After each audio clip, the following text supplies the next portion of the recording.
चार बहू का गर्मी में एक कमरा।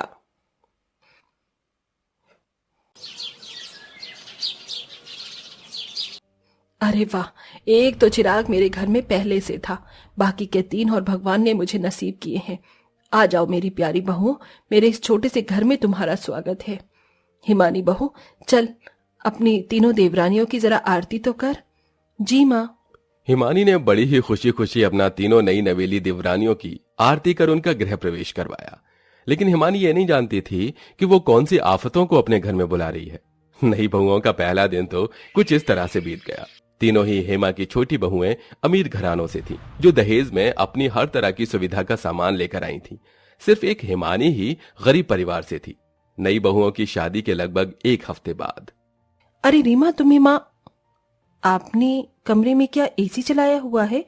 जी हाँ, मैंने एसी ही चलाया हुआ है, लेकिन जेठानी जी यहाँ खड़ी होकर आप ज्यादा इसकी मजे मत लीजिए। मतलब? मुझे कोई मतलब नहीं बताना है। रीमा ऐसे बोलती हुई एसी को बंद करके कमरे से बाहर आ गई। हिमानी को यह बेरुखा सा बर्ताव काफी अजीब लगा, लेकिन उसने उसे नजरअंदाज कर दिया। ऐसे ही दोपहर के समय। हाँ, मेरा तो पेट भर गया। अब तो मैं चली अपने कमरे में थोड़ी सी कूलर की हवा खाने। बहू, खा पी कर जल्दी, टेबल पर से बर्तन भी उठाने होते हैं। मैं जानती हूँ मम्मी जी। हाँ तो कहाँ जा रही हो? इन्हें समेट कर जाओ। मम्मी जी, जेठानी जी है तो सही, इन्हें समेटने के लिए तो मैं मेहनत क्यों करूं?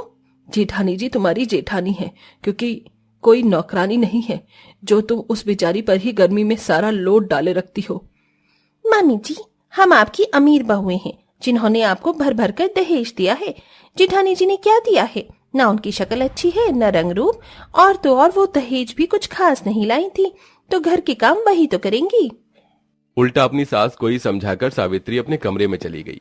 तीनों छोटी अमीर बहुएं यही करती थीं। सारा सारा दिन बेचारी हिमानी ही कामों में लगी रहती थी और तीनों अमीर बहुएं अपने अपने कमरों में कोई एसी चलाकर तो कोई कूलर पंखे में ही अपना समय गुजार देती थी। हिमानी के कमरे में किसी भी तरह के कूलर और एसी की सुविधा नहीं थी। एक पंखा उसके कमरे में लगा हुआ था जो ठीक से हवा नहीं देता था। ऐसे ही सिलसिला जारी था। तीनों देवरानियां गर्मी में अपने कमरों में से निकलती भी नहीं थी और बेचारी हिमानी ही पागलों की तरह घर के सारे काम करती रहती थी। हिमानी, कहाँ जा रही हो? माँ जी, मैं खाना बनाने जा रही थी। तू खाना क्यों बनाएगी? सुबह से सारे काम तू ही कर रही है। तू घर की बड़ी बहू है, अपनी देवरानियों को बोल कि वो कोई काम देखें। माँ जी, उन्हें बोलने का कोई फायदा नहीं है, वो कोई काम नहीं करेंगी, और अगर मैंने उनसे कुछ करने को कहा भी तो हो सकता है कि बेवजह कोई बात बन जाए। हिमानी ऐसे बोलकर रसोई में चली गई। गर्मी में पूरी रसोई में भपका हो रहा था। ऐसे में हिमानी ने गैस जलाई और वो खाना बनाने लगी। कितनी गर्मी है, ऐसा लग रहा है जैसे इस रसोई में ही उबल रही हूँ। एक तरफ हिमानी थी जो सारे परिवार के लिए मेहनत कर रही थी, तो वहीं दूसरी तरफ एकदम सही कहा तूने, इतनी गर्मी में तो कुछ भी करने का मन नहीं करता। अरे ये किसने किया? अचानक ही गायत्री के कमरे का कूलर बंद हो गया। वो कूलर किसी और ने नहीं बल्कि हेमा ने बंद किया था। हेमा के साथ सावित्री और रीमा भी थी। मैं तुझसे बाद में बात करती हूँ। माँ जी, ये आपने क्या किया? बेशरम, कैसे दांत फट रहे थे तेरे फोन पर। चल इधर आओ, रसोई में हिमानी के साथ कोई काम देख। मैं रसोई की इतनी गर्मी में कोई काम नहीं करूंगी। हाँ, गर्मी तो बस तेरे लिए ही है। जरा बड़ी बहू को देखो कैसे बेचारी पूरे दिन कामों में लगी रहती है, और एक तरफ तुम तीनों हो कि घर के किसी काम को कोई मतलब नहीं। ऐसा नहीं है माँ जी, हम भी घर के काम करते हैं, बस जेठानी जी जरा ज्यादा हाय हल्ला मचाती हैं। अच्छा, तुम भी काम करती हो और तुम्हारी जेठानी हाय हल्ला मचाती है। ठीक है। क्या ठीक है? आज से तुम तीनों को अपने कमरों में जाना बंद। क्यों माँ जी?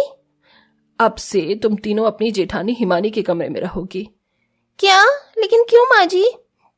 बस यही मेरा फैसला है, और अगर किसी को इससे दिक्कत है तो बाहर का दरवाजा यहीं सामने की तरफ है।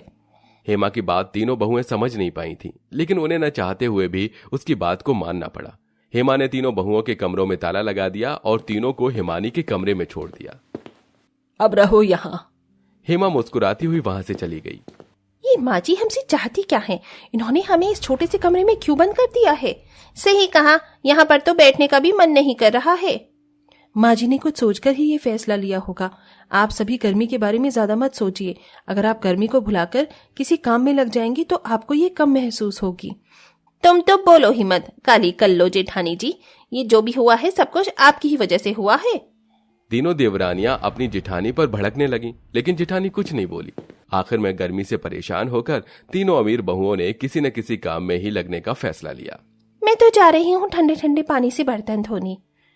मैं भी कोई काम कर लेती हूँ, कम से कम इस गर्मी से तो ध्यान हटेगा। तीनों ही बहुएं कामों में लग गईं। ये देख हेमा काफी खुश हुई। इसी तरह से रात हो गई। हेमा के चारों ही बेटे शहर से बाहर काम करते थे, वो भी घर पर नहीं आए। और माँ जी रात हो गई है, अब तो हम अपने कमरों में जा सकते हैं ना? नहीं, बिल्कुल नहीं। क्या मैंने बोला कि तुम अपने कमरों में चली जाओ? लेकिन माँ इतनी गर्मी है, हम जेठानी जी के कमरे में नहीं सो पाएंगे। मैं नहीं जानती, जैसी भी हो मैनेज करो। ऐसे बोलकर हेमा अपने कमरे में चली गई। चारों बहुएं एक कमरे में ही चली गईं, जिसमें हिमानी तो सुबह की थकी हारी बिस्तर पर लेटते ही सो गई, लेकिन तीनों अमीर बहुएं बहुत गर्मी लग रही है, मैं कैसे सोऊं? पता नहीं जेठानी जी कैसे सो गई हैं। मेरी तो पूरी कमर ही पसीने में तर हो रही है। माँ जी ने ना जाने क्यों हमें यहाँ फंसा दिया है। तीनों बहुओं की ऐसे ही जागते हुए रात कटी और अगली सुबह। हाँ, तो कैसी नींद आई? पूछो मत माँ, पूरी रात एक झपकी भी नहीं लग पाई। माँ जी हमें हमारे कमरों में जाने दीजिए ना, आप हमारे साथ ऐसा क्यों कर रही हो? जानना चाहती हो कि मैं ऐसा क्यों कर रही थी? तो सुनो, इस एक दिन की गर्मी ने तुम्हें हिला दिया ना। ऐसा नहीं है कि गर्मी पड़ नहीं रही थी, हर रोज यही गर्मी पड़ती है, लेकिन तुम उसे अपने हिसाब में ढाल लेती हो। पर बेचारी तुम्हारी जेठानी करीब है तो वो ऐसा नहीं कर सकती। वो इसी गर्मी में रोजाना भूनती है, और इतना ही नहीं, इतना सब कुछ हो जाने के बावजूद तुम भी उसकी मदद नहीं करती हो। मेरा मकसद तुम्हें एक साथ करके सिर्फ तुम्हें तुम्हारी जेठानी की हालत का अंदाजा करवाना था कि बिना किसी कूलर और एसी के काम में लगे हुए ये गर्मी कैसी लगती है, क्योंकि तुम तो घर में कोई काम देखती नहीं थी, ऊपर से अपनी जेठानी को ताने भी देती रहती थी। लेकिन एक दिन उसकी जिंदगी जीकर तुम्हें कैसा लगा? हेमा की बात सुनकर तीनों छोटी बहुओं का सिर शर्म से झुक गया। अब उनके पास अपनी सास की बात का कोई जवाब नहीं था। हमें माफ कर दीजिए जेठानी जी। माँ जी आज हमें आपने आईना दिखा दिया, मुझे भी और मुझे भी। अरे नहीं, ये आप सभी कैसी बातें कर रही हैं? मुझे किसी की माफी नहीं चाहिए। जेठानी जी अब से हम भी आपके कामों में आपकी मदद किया करेंगे, और आप चाहें तो हमारे साथ हमारे कमरों में रह सकती हैं। तुम्हारा शुक्रिया गायत्री। अब तीनों देवरानियां अपनी जेठानी की घर में अहमियत और जगह को समझ चुकी थीं।